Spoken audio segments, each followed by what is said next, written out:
And as you can hear, this meeting is going to be recorded. So if you don't wish to have your face recorded during the session, then you can opt out by turning off your camera. But please feel free to keep your camera on if you don't mind.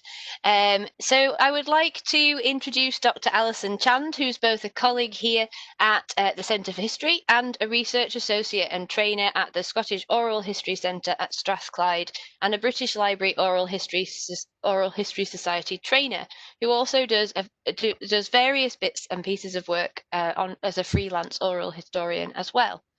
The project that she's going to be speaking to us about this evening is one that started a little bit accidentally, I believe, but has now been awarded a British Academy Leverhulme Small Research Grant, and which is going to last for 2 years. She's going to be speaking testimonies from parents with young families in Britain during the COVID-19 pandemic. Over to you, Alison. Thank you very much, Lucy, and thank you very much, everyone, for coming along. Yes, as Lucy said, the project that I'm going to talk about tonight came about a wee bit accidentally. I had been involved through my oral history training work with a project called NHS at 70 over the last couple of years, which was set up to collect oral testimonies from people working in the NHS over its 70-year history, and that was due to wind up around about the start of this year, but they decided to continue it to collect testimonies from people working in the NHS during the COVID pandemic and during lockdown, and I volunteered to do a few interviews to sort of test out using the remote interviewing technology. And I had never interviewed remotely before. All my oral history work had previously been face-to-face, and I decided to interview a few friends who were hopefully willing, who happened to be parents as well at similar life stage to myself. Because we were in lockdown, we just started lockdown. I asked about lockdown. What they said was quite interesting, so I kept going really, and didn't stop, and here we are, just now. I'll just pop up some slides just now, which, here we go, you should be able to see in a moment.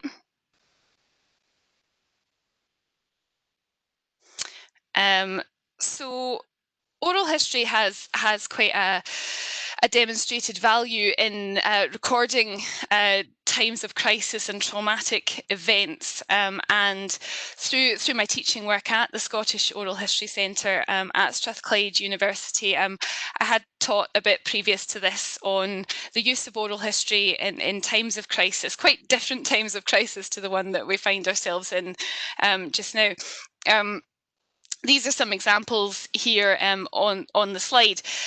Many of these come from the US, including they include the September 11 Oral History Memory and Narrative Project, and Mary Marshall Clark's writing on this looks at the capacity of oral history to support the active process of historical remembrance at its earliest stages, and also to support the process of meaning making for people living through events.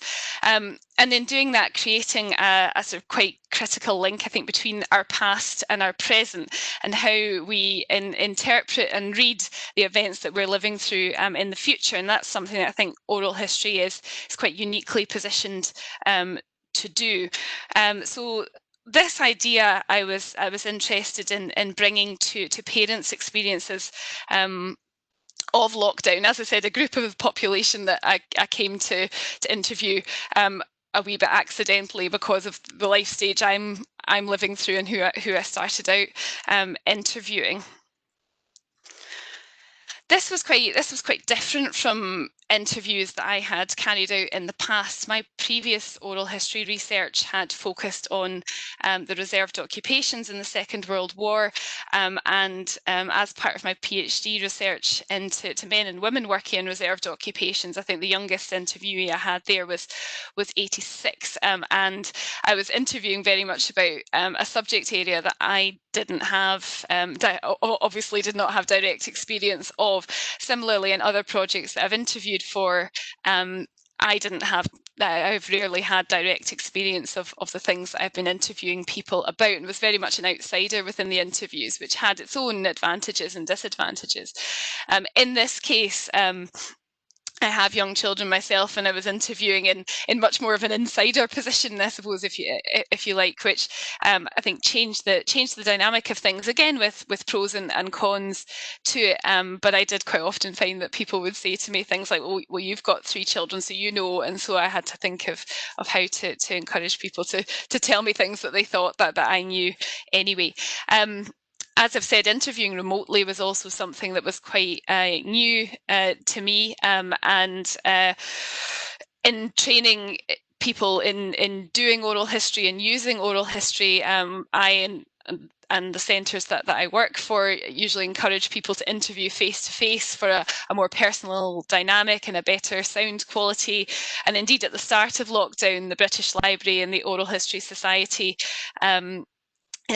the main advice was to postpone oral history interviewing if at all possible, until it was possible to interview face to face, although I think at the start of lockdown that was envisaged as being a shorter time period than it's turned out to be, so that advice is changing a wee bit.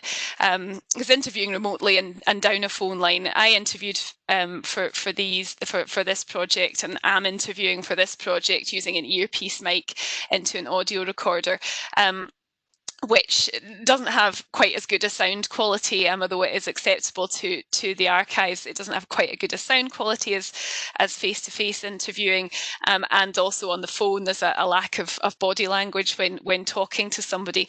But I think there are some advantages to it that would make remote interviewing a possibility in the future, including the environmentally friendly sort of lack of travel and lack of need to travel to other people, and also I think it's a more inclusive approach for groups of people who might struggle more to get to a face-to-face interviewer, particularly now in our climate, to have somebody come into their home to interview them, so people with particular health problems, for example. So I think there are advantages to that approach for the future. So thinking about the project that I'm doing, this is what I've done to date and what I plan to do. So since the start of April, I've carried out 78 remote interviews, which is actually much more than I would have been able to do face-to-face, which is perhaps another advantage of it. And the plan is to complete between 100 and 120 interviews by the end of February 2021. Then towards the end of next year and the beginning of 2022 to re-interview about 50 of the interviewees that I've spoken to already, and consider their testimonies with the context of the passage of time between now and then, and whatever we have to befall us in the year to come. And the interviews will be archived at the Scottish Oral History Centre at Strathclyde. So this, what I'd like to do today is just a wee bit of a discussion of some of my early thoughts on these interviews and some of the themes that have come, that I think are coming out of them.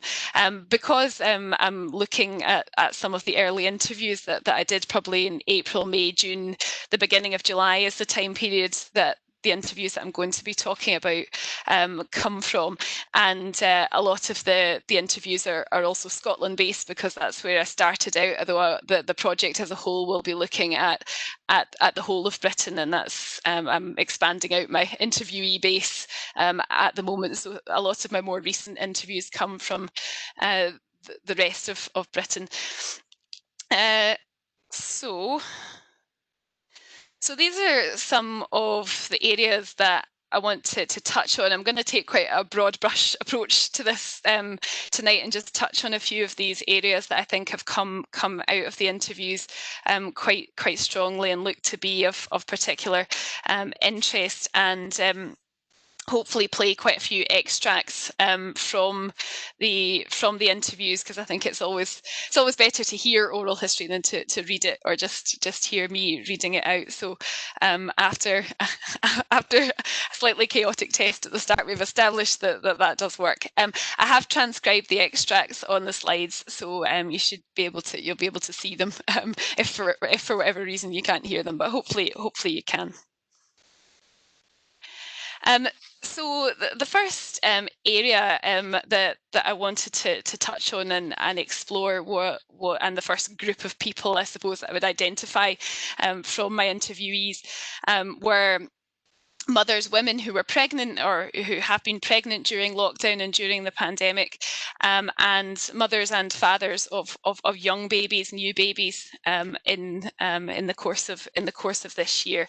I'll play this wee clip just to start off with, and this is from a mother called Susan, who was pregnant with her second child at the very start of lockdown, and went on maternity leave 2 weeks before 2 weeks before lockdown started, and gave birth in the middle of April. And this is her talking about her final appointments leading up to giving birth, and the final part of her pregnancy, which hopefully you'll hear in a second.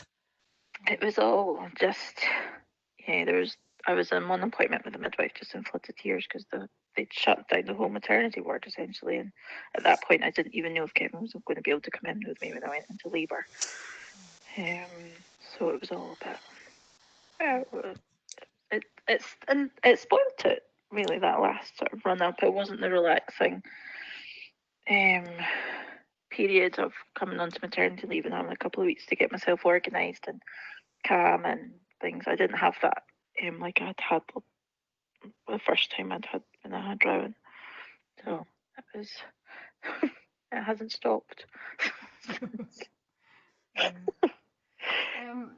So what was that? So what was that like, going into those last appointments on your own and doing that? It was really horrible because Kevin hadn't missed anything. He had been with me for every single appointment with Thorin and with Rowan. He was there with me for everything. I think he sometimes felt like a spare part, and the midwives were kind of going, "What the hell's he here for?" But it's as much his baby as it was mine. So it was important for us that he was there, and I found it really upsetting having to drive to the hospital by myself. I was finding driving quite uncomfortable by that point, and then you had to go in a separate entrance into the hospital, and they cleaned the banisters behind you with disinfectant, and you were left sitting in the corridor until your appointment. And the midwives were still very welcoming and did everything they could to put you at ease, but it was really difficult to just do that by yourself.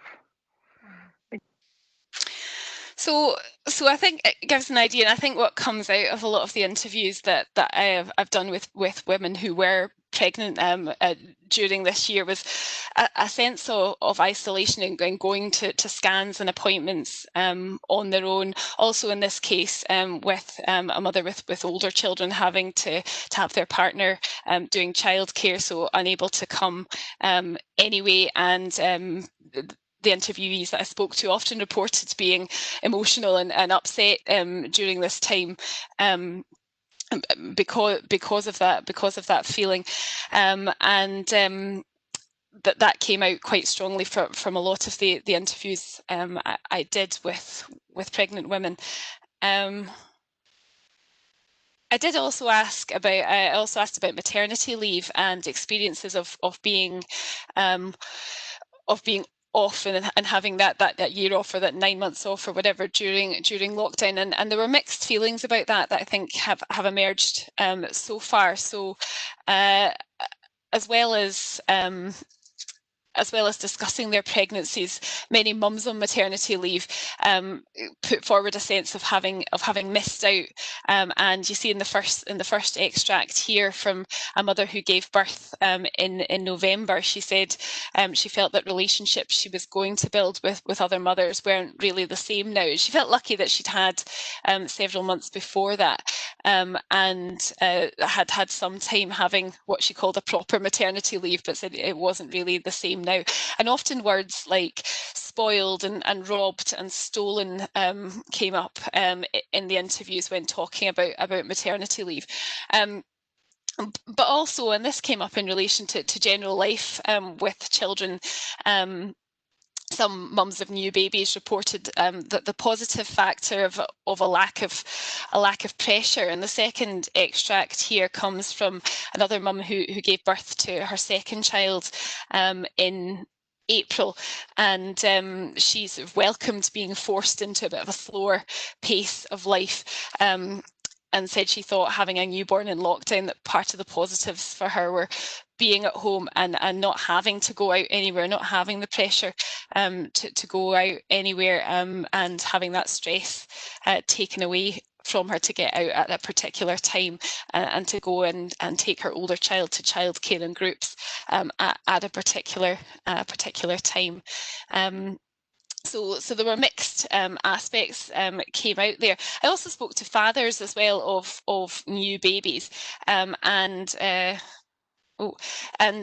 this wee extract here comes from a father called John in Glasgow, whose baby daughter was born in January of this year, 2020, and he had his 2 weeks paternity leave and went back to work and then moved to start working at home in lockdown, and reported quite positively on his experience of that. And I'll play that clip just now.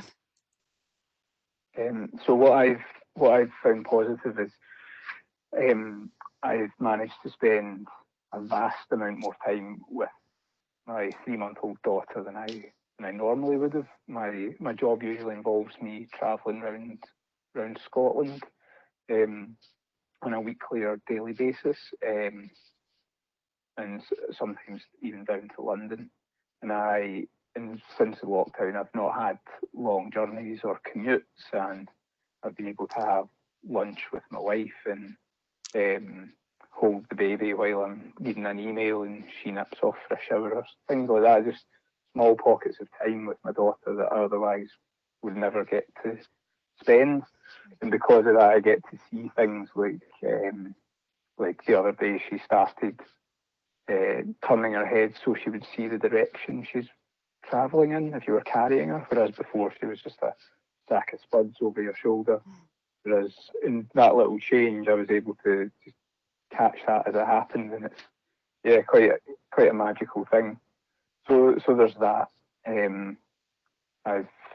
I enjoy reading, and I found myself having more time to read books that I'm interested in. Again, balancing that with, before the lockdown, balancing that with having a job and being a new parent was pretty tough.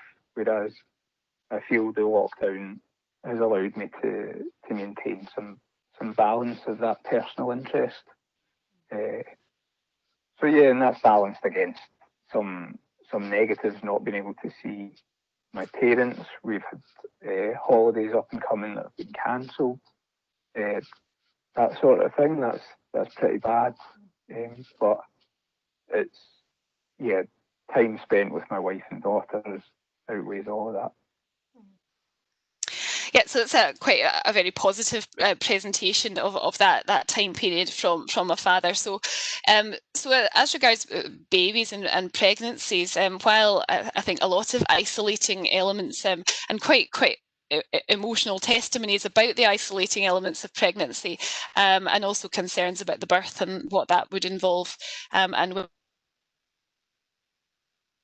sort of isolating reports of maternity leave as well, particularly for women.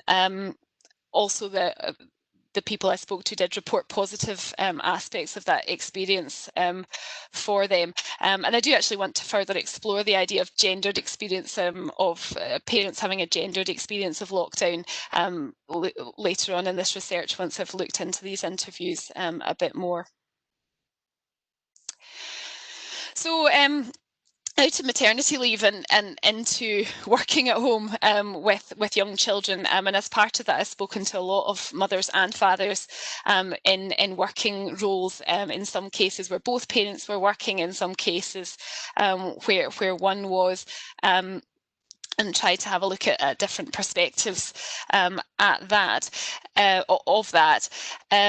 This wee clip here is the testimony of, is from an interview with Debbie, who is a mother based in Lanarkshire, who works as a teacher and has a husband who's a surveyor and also works at home. And I'll just play the first segment of this, not the second segment. I'll play that just now. You know, having the husband needing to have peace and quiet so he can do his conference calls, at the same time trying to keep your 7-year-old educated, trying to keep your 3-year-old busy and semi-educated as well, because she would get some education stuff at nursery that we maybe wouldn't have done at home. And at the same time, I'm trying to set work, correct work, keep in touch with pupils, keep in touch with staff, doing online development of things, and yeah, it's been a major juggling actually. Yeah. And if you had and in the second extract there as well, she talks about the pressures of seeing other people, as she perceives it, going out doing things that she feels that they as a family are not able to do, going and walking miles and miles and doing things that she felt that their children were too young to do. And in interviews with working parents, there's frequently references that the juggling act phrase comes up a lot, and has come up a lot in the interviews that I've done, and references to juggling and balancing, and trying to balance between parents' own work and the work that children themselves have needed to do for school. And I'll come on to home education in a wee bit, but certainly an emphasis has come out of the interviews on trying to balance and juggle and give attention to lots of different things. I think that's been a bit different where, for example, one parent isn't working, or one parent has been furloughed, or where there has been a parent for whatever reason who has taken on childcare. So the experiences of the parent who is working in that situation have been much more positive thus far, and as you can see in the two extracts here, both from working mothers, and the mother in the first extract was working 4 days a week at home, and her husband was furloughed for the duration of lockdown, and she reported quite positively on her experience of that, as you can hear here. I think this clip doesn't actually match up exactly with the transcript, but most of it does. In some ways, I've just quite enjoyed it, and although there's a lot of downsides to having had Jack at home, it's actually been really nice just to, especially once I was able to work a bit more normally, once Dean was furloughed and he was looking after Jack, just being able to have a coffee break, because they'd always stop at 10:30 and come and get me because it was snack time. And actually just being able to have 10 minutes with them both at home mid-morning and the same sort of mid-afternoon was a really nice part of the day. And just sort of, broke up work and things. It's been really nice having Jack at home more in some ways. So I think a much more positive perspective there, and that came out of the interview where the second extract comes from as well, from a mother in Cambridge who was also working at home, and whose husband had the main childcare role before lockdown as well. So she actually reported quite positively on not having to commute, on being able to start work later and spend more time with her family without the pressures of childcare there. I did also look at this from the perspective of the parent who was doing the childcare, perhaps while they had a partner working as well. And actually, I should say about this that one of the areas that I do need to explore much more is the experiences of single parents through lockdown, and that's a major area that I've still got to look at. And how that was, because I have interviewed a few people who've experienced lockdown as a single parent, but I have hopefully more to speak to. But from the perspectives of parents at home who were not working, where there was usually a partner who was also working or who was also not working, again, positive aspects and challenges have emerged, sometimes varying depending on the age of the children involved.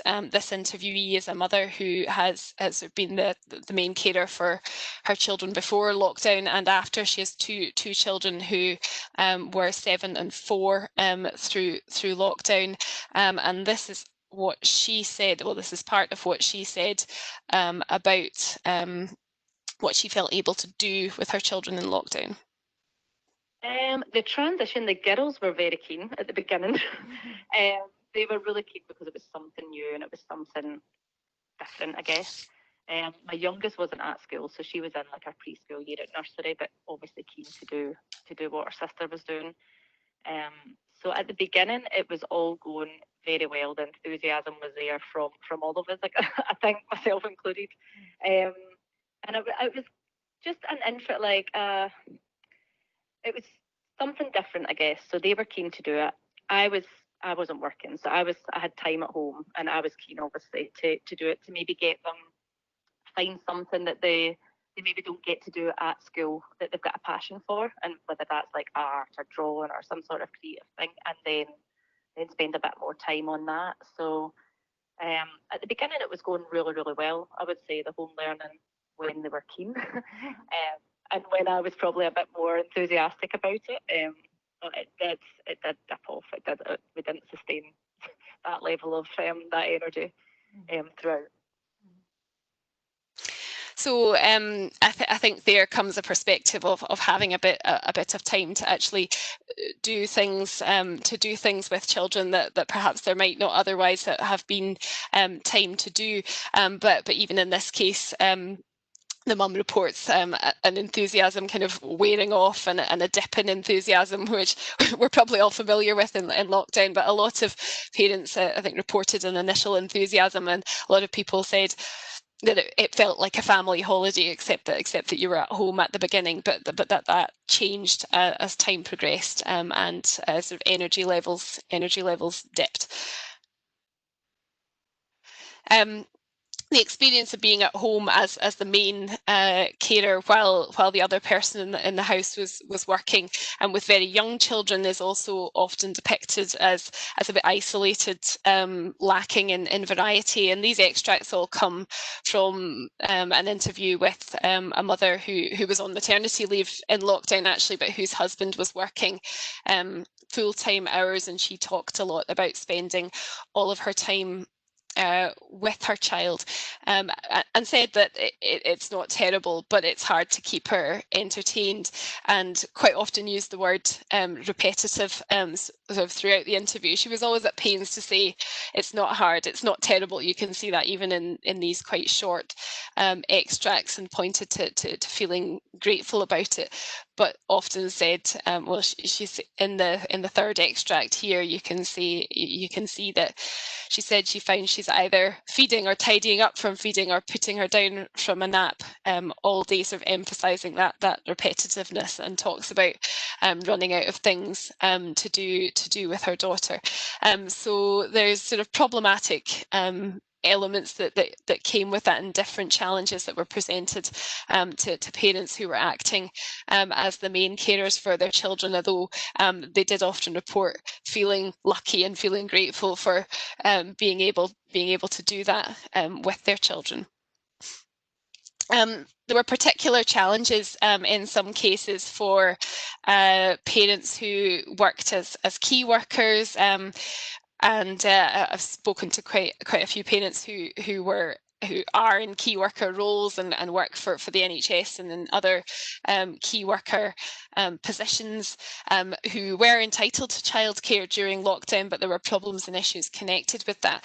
And this extract comes from an interview with a father who is a GP married to another GP, so they were entitled to childcare.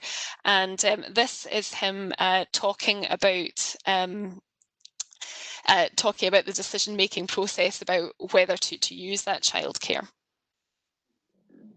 A good number of weeks into the pandemic, we were offered key worker childcare with just a random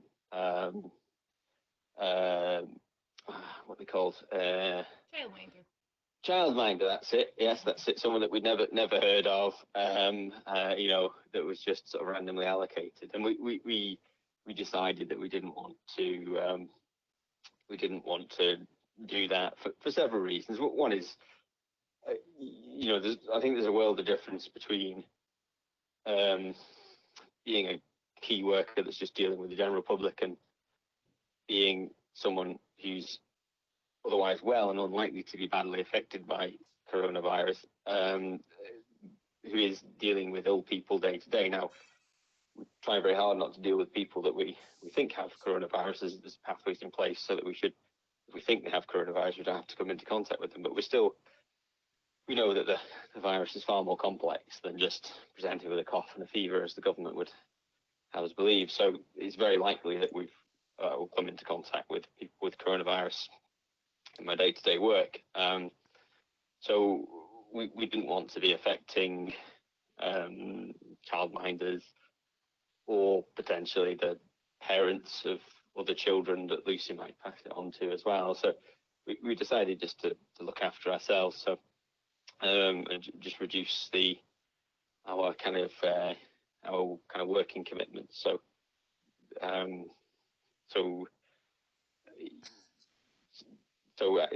essentially, I'm working almost full time, and Emma's working sort of much more part time now. We're sort of covering the childcare just between ourselves, and so I now have. I now look after a child on Tuesday morning and all day on Thursday, and I've really enjoyed doing that. Like the first day I took for the full day was actually the first day I've had all myself. You know, I'm working. Remember, that goes on quite a bit longer than it's supposed to, so I'll stop it there. But I think you can see there that the potential exposure to COVID there in the case of somebody working for the NHS was an issue when trying to make a decision about whether to use childcare, and that they saw that's presenting a risk to the childcare provider and to other children in the childcare using the childcare. There was also uncertainty around the hours available for childcare and the hours that people had to work, and whether those matched up, and what would be available at the beginning. It wasn't always clear what would be available for key worker parents in the way of childcare. And these extracts both come from the same interviewee who is employed as a physiotherapist with a husband who's a GP, so both working within the NHS. And she talked in her interview about the expectation that she and her husband would still continue to work, and not being sure what was available for them in the way of childcare. And she called it quite distressing that her employers were asking her to say she could be available, but she didn't know what her situation would be with childcare and felt that she couldn't give them a guarantee.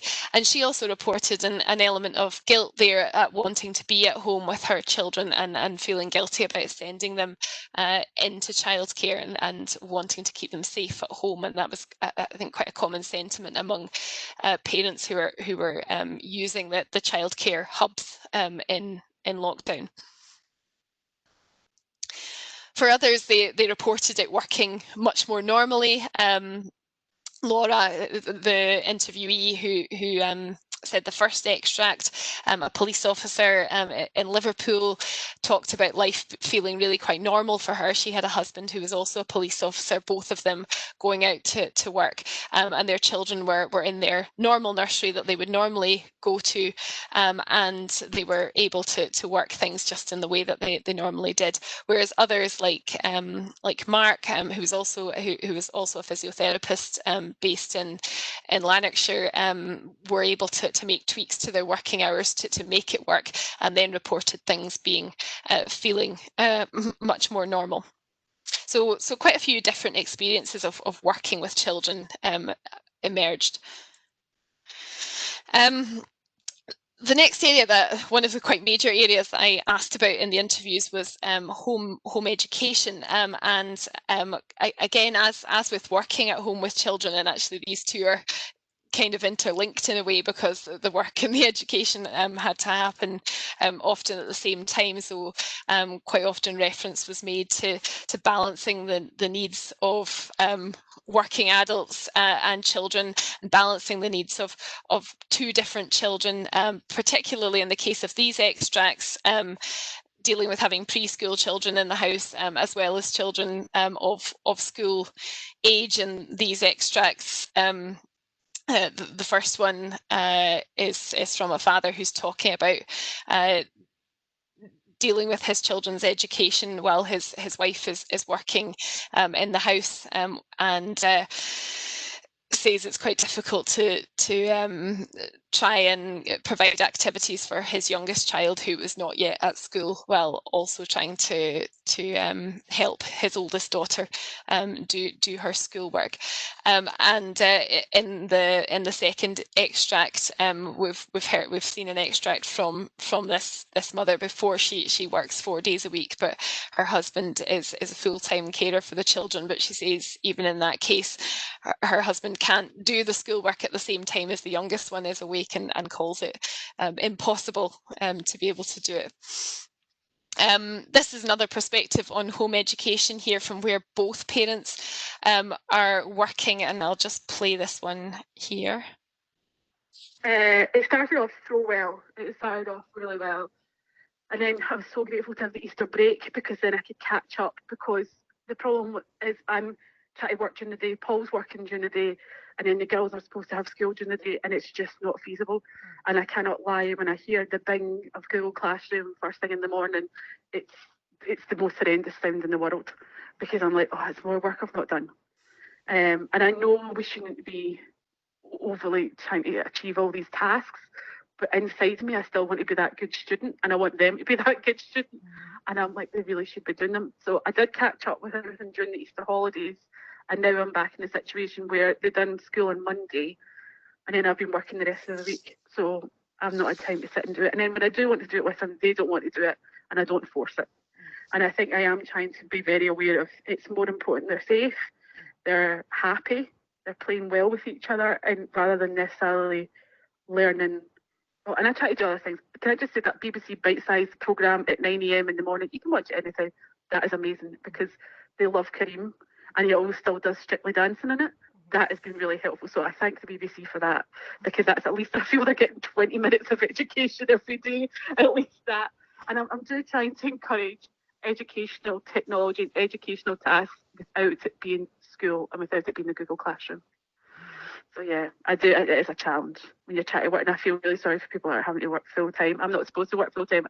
It feels like full time, but I'm not supposed to. And I do feel if you've got a full time job, you're still having to do as well as the kids. It must be really difficult.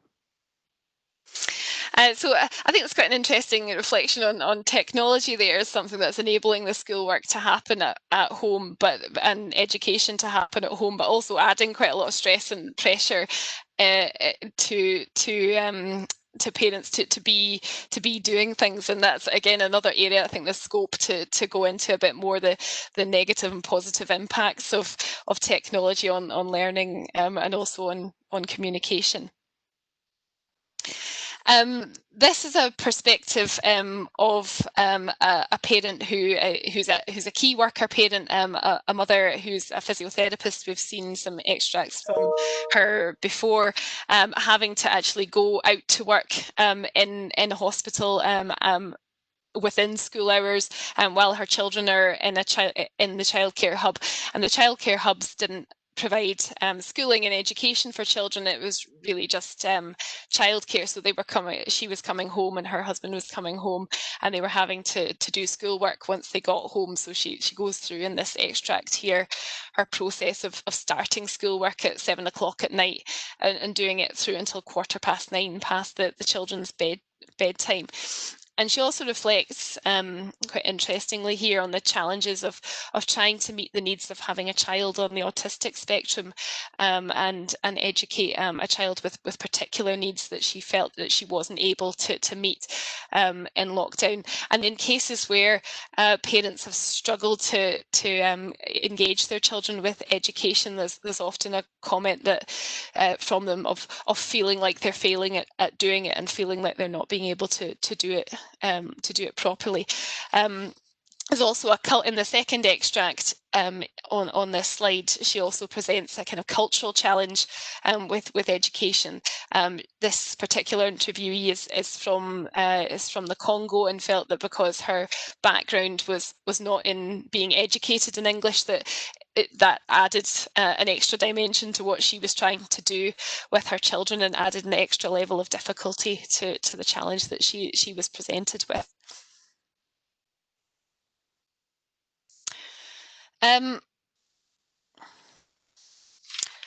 So another area I think that came up, which was sort of quite difficult to talk to people about sometimes, was cases of family crisis, health crisis, bereavement, and in the case of this particular extract, actually the parent having coronavirus themselves, and this interviewee had coronavirus quite seriously and was hospitalised at the start of April with it. And I've deliberately not played this one because it's quite a difficult one to listen to. I think in reflecting on the impact on the family of the mother having coronavirus. This mother was employed as a nurse in a hospital and was very ill towards the end of March, right at the start of lockdown. And in the extract here, she is reflecting on her husband driving her to hospital when they decided that she needed to go there, that her condition had become serious, and having their children in the back of the car when they get there. And she talks about their perspectives of her being carted off by the men in spacesuits, and there's sort of quite an emotional section in it where she talks about her 13-year-old daughter, the oldest of her 3 children, talking about her fears that her mum wasn't going to come back to her, and how she is able to discuss that with her family, and the impact that's had on their family afterwards. And she has also described the period of living, a period that she had of living in isolation from her husband and her children in the upstairs section of her house, and processes involved in sort of changing clothes and showering as soon as she came in from work to protect them. So having said all this and presented quite a lot of testimony that's depicted very real and very difficult challenges to parents in lockdown, a lot of parents also presented quite positive aspects of lockdown, and as I've said, cited a lack of pressure to go out and do things. I think the middle extract here is particularly interesting because it demonstrates quite well that this often existed alongside the challenges that I've talked about, and not instead of them. So the interviewee there who works as a teacher said that he talked about quality time as a family, but said it's not always enjoyable, and that sometimes it's tough and exhausting and tiring, and those things exist together. A lot of these parents, and I'll just play the third of these 3 extracts here just now. To be honest, I think not listening to the news too much was good, and I love to knit. I've been knitting, and also I started sewing a quilt by hand for my brothers, for my niece, for my new niece, and that has kept me busy. So the kids will come and read. One thing that I have appreciated of this is because I've not been able to go out, because there's no obligation to go to choir, there's no obligation to go to swimming. we have had a lot more quality family time. That's been absolutely amazing. That I don't feel like I'm waking them up, rushing them to go here, rushing them back because I have to rush to the next child. We've actually, they'll wake up in the morning, we'll have breakfast, stay in our pajamas, they'll come in my room, I'll be sewing, I'll be knitting, they'll be drawing, they'll be reading, and we'll be laughing, we'll listen to music, and just have a downtime. And that has been really good. My husband also pre-COVID would take any shift and every shift he could get. So he'd be out during the week, out during the weekend, and doing night shifts as well. And because he's not done that, he's been home every single weekend, which is something we're not used to. And he's home every evening. So Dad's home more often. So he's doing like a 9 to 5, which we're not used to having him. That's also been really, really good. So in terms of family time, quality time, that I'm not rushed, I'm not. And that one, that one goes on a wee bit long. I need to match up my extracts a bit better. But a lot of people, I think, commented on feeling lucky while discussing their own difficulties. And I've touched on this before. And I think in some cases that seemed to bring its own pressures, almost as though people felt that they didn't always have the right to complain because there was somebody worse off than them. And that was something quite common for people to say. So just to start winding up, I've taken as I said, quite a broad brush approach just to try and pick out some of the key areas that I think have come out of the interviews so far. There's lots of areas that I'd like to explore and that there isn't time to go into all of here. As I've said, the impact of lockdown and the pandemic on single parents, and there's the first of these testimonies on the left of the slide. Here is from an interview with a mother talking about her arrangements with her ex-husband and how they managed to continue their shared custody of their children through lockdown. I'd also like to look much more into the financial impact on families of lockdown, and I did have some parents talk about fears about money and job loss and how that affected their families. So I'd like, as in the shortest extract on the slide here, and I'd also like to consider whether there's particular impact on parents from ethnic minority backgrounds. You can see in the third wee extract on the slide there, and that's from a mother who was herself working in the NHS and using childcare for her children, and she had an additional fear about that because of statistics that said that people of ethnic minority background were at high risk. So that was one particular element that has come out so far.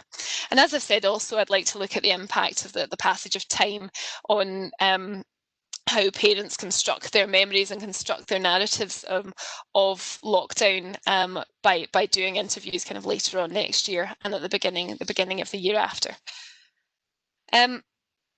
What I hope has come out of the last sort of 40 minutes is some of the diversity of the sort of practical and emotional responses that have emerged from this particular group of the population to the crisis and some of the different aspects of that. And I thought I'd finish up just with this wee quote to bring us into the title of the talk, in a time when lots of windows that you walked past would have a rainbow in them, and that's still the case a bit now.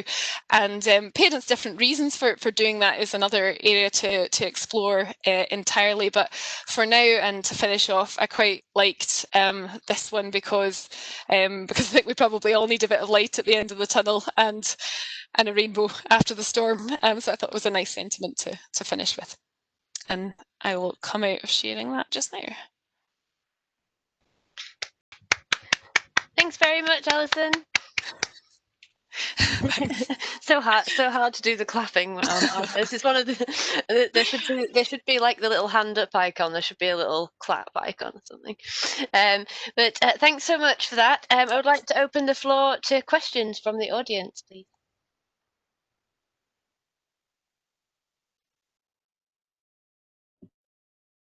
Alison, one of the things that seems to have been of concern to government has been things like, rising obesity and as people eat their way through, and indeed rising, use of alcohol and things. I mean, does that come up in your interviews at all? Yeah, I did ask about how people felt their physical and mental health as well had been affected kind of over the last wee while. So that was something that people reflected on quite a lot. And I think it seemed, in terms of physical health, I think it seemed to go one of two ways, that people either felt they were doing a lot more than they normally would and were getting out to do daily walks, and sort of making an effort to do that every day, or I think particularly again in cases of working parents were feeling that they weren't able to get out and do as much time. I think at the beginning of lockdown, when we could only go out once a day, a lot of people commented on that only being, if you wanted to take your children out, you therefore couldn't go out yourself to do exercise as well, and that having an impact on people. And so a lot of people reported sort of a bit of lockdown cheating as well, which sort of going out twice a day, once for themselves and once for their children, which I may or may not have done myself. In terms of health, and worries about how that would affect them, I think actually the last wee extract I had on this slide, which was the mother who was originally from the Congo, she talked a lot about health in relation to her ethnicity rather than her weight, and her worries about going out to work. And for her husband, she did actually say her husband, I've never seen her husband, I don't know if he's overweight or not, but she said she was concerned that his weight wasn't good and that he was a male, and that might affect his health. So I think, yeah, that's an area I could have gone into for quite a while, but I'd been playing clips to you for a long time. Alison, I just had a quick question and a query. One was about, you're mentioning the passage of time and the influence on that. And one thing I've noticed in myself and in others is a kind of confusion over time and forgetting what day of the week it was. It's not just my age, I don't think. But I wondered if that was coming up in the responses you had. And secondly, is there scope for comparing this with other pandemics? I know you're an oral historian of the 21st century, but maybe there's some previous historical experience that's worth looking at there. Yeah, I think the first part of that and time, yes, there's a lot of time confusion. I think actually the people I'm interviewing now about the start of lockdown, I think there's a lot of confusion about exactly when did things happen right at the start of lockdown, and I think that'll probably increase as time goes on. And it's certainly something I come up when I interview people about, when I've done interviews about the Second World War. I think there's a lot of confusion about exactly sort of when things happen. So in terms of sort of using oral history, I think it's quite interesting how people remember and the specific things that will stand out for people. And I think it'll be a lot of people talk about Boris Johnson's speech on the 22nd of March and remembering that. I think there are particular points that people tend to sort of hang things on, and the closure of schools, the Friday before when that happened, that's quite a big one that people have referred to, and our particular government announcements. So I think it'll be interesting to look at actually what stands out for people as to what they construct their memories around. And second part of that, looking at other projects, yeah, I mean, there have been a few, as I've said, there's been quite a few studies of oral history in times of crisis. I think we tend to think of it as being something that happens sort of quite a long time, and it quite commonly is. Interviews take place quite a long time after the event or after the event of crisis, but it's become more common in the 21st century to look at them sort of straight after. And in the US it's happened in the aftermath of Hurricane Katrina, the women's marches in Washington actually in 2017, 2018, and September 11th as well. So there've been quite a few projects there, particularly American ones, that have looked at things straight after the event. The September 11 Memory and Narrative project involved interviews sort of a year, 2 years down the line as well. And so, yeah, I think there will be comparisons to be made between what those have found. Yeah. Can I ask a question? Hi, Ali. Hi. Thank you for that talk. I'm not a historian. I have been doing research on COVID, but not history related. But one thing that came up in my research was this idea that people were trying to sort of almost document their engagement in the pandemic, you know, taking photos, keeping a diary. I just wondered if that came up with any of the parents. I haven't had anybody reporting keeping a diary, actually. No, but though I have had, when I've been giving the transcripts back and the audio files back, a lot of people have said, I'd like to keep this as a record. Well, I've had a few people say I never want to hear it again, but I've had some people say that I'd like to keep it as a record of this year. But no, it's not actually something I'm asked about. But I think I wonder whether time comes into that, whether that's something that there's sort of time to do it, because I haven't done it, and I've thought to myself that would be an interesting thing to do.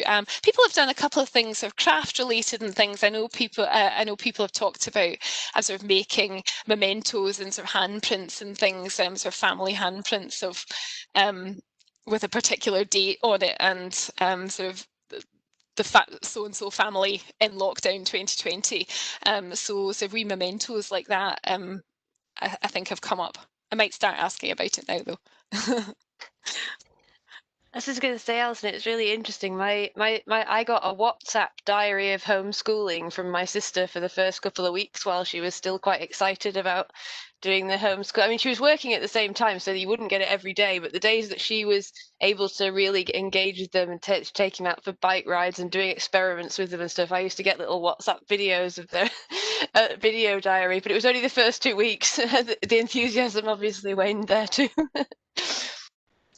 Yeah, I'm going to make a note to myself to add that to my list of questions. I just wondered how you chose your interviewees. Well, to start with, when I was doing it semi-accidentally, I was asking people that I knew, and then. Initially, kind of in the stage after that, it was almost a bit of a snowballing thing. I was sort of asking people, who do you know that might be interested in doing it? And then after that, I started thinking, well, I'd like to look at these different groups of people, and I was quite short on fathers initially. I was interviewing kind of all mums, and so I started asking a few people who are fathers, and I started pinpointing people in different areas of the country that I wanted to speak to, quite often starting out with somebody that I knew and asking them to put posts on baby groups or whatever on Facebook for me, and I've had quite a few people that way, sort of through toddler group Facebook pages and things, and parent networks, and that's something I'm continuing doing just now. And I find that once I've spoken to one person in that kind of situation, that they will then ask a lot of other people. So I haven't done any advertising for people, and I am starting to be a bit more targeted in who I'm looking at now, and I think in fact, I don't think I'll need to sort of directly advertise for it. I think I'll carry on just asking, but I do want to look at people from particular backgrounds and look at some of those areas, people who have experienced lockdown as a single parent, people who have had a bit of a financial impact on their families. So I'm trying to sort of ask around. I think particularly where it's quite a difficult area that I want to ask about is trying to approach somebody through somebody that I know is sometimes the best way to have them comfortable with speaking to me about it.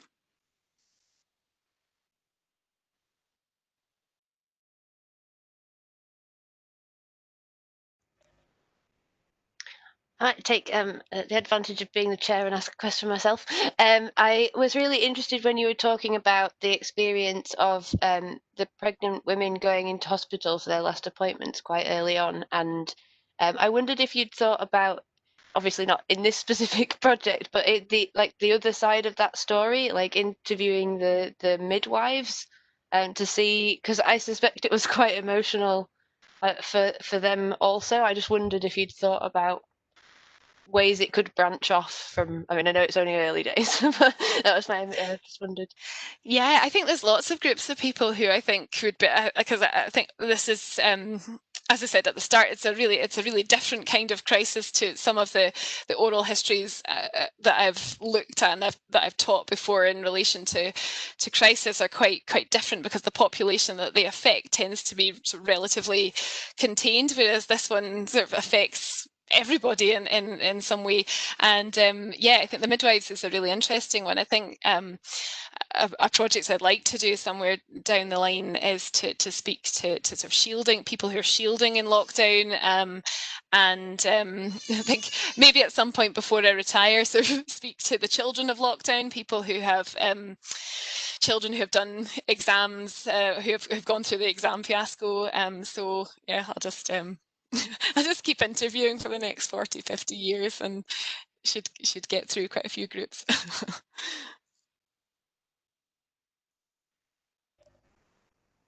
Do I have sorry. Do I have time to ask a quick question? Yeah, of course. Sorry. I was just going to say, did anyone else want to ask any more questions? I was just interested about the kind of methodology in terms of the fact that it was like an ongoing pandemic, and I wondered if that changed. Like, did you have a kind of set you just kind of stuck with, or did you find you had to change it as things went on? Because obviously things got a bit more positive and then started to get much less positive again more recently. Yeah, I think that's another way that it actually is quite different to sort of previous things, the previous sort of oral history projects that I talked about, because they tend to be about something that has ended, and that yes, it still has an impact, but they've had an end to an extent which this didn't. And yes, so I have changed what I ask about quite a lot, really. In fact, I tend to work from a list of themes, really, rather than a sort of set question list anyway, and sort of drift about a bit depending on what people say. But I think it's quite interesting, look at the differences between people who were interviewed in sort of April, May, people who were interviewed in July when things were looking a lot more positive, and people who I'm interviewing now, when things are looking a bit less positive again. And lots of things affect that. I think in April, May, there was a kind of initial enthusiasm on the part of some, but also I think an initial despondency on the part of others. And in July, there was quite often positivity, but a lot of people were nervous about what was to come. I think people's jobs were changing. I think initially in April, people who had been furloughed were often quite positive about that. But if they were still furloughed in August, then they had quite a lot of concerns about it. So I was kind of trying to ask around all of those things, and people had different sort of health crises and family problems as time went on that happened at particular points. And actually thinking about David's time question, I think quite often people tended to talk about things that had happened to them as a family in that time period. So I spoke to a few people who had a sort of bereavement in the family during lockdown, and that had sort of a lot of their narrative had centred around that point. And so I tended to ask about things that they brought up like that, and quite often that would be related to the passage of time and when they were interviewed, which I think will be an interesting thing to look back on.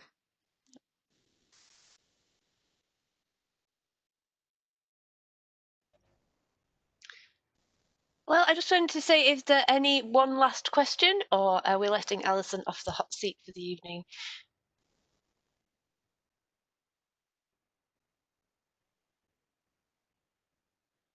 Okay, well, thanks very much, everyone, and very much to Alison for her talk this evening, and we'll show our appreciation in the usual online way. And thank you, Ian, for doing the recording. If you could stop the recording, that would be great. And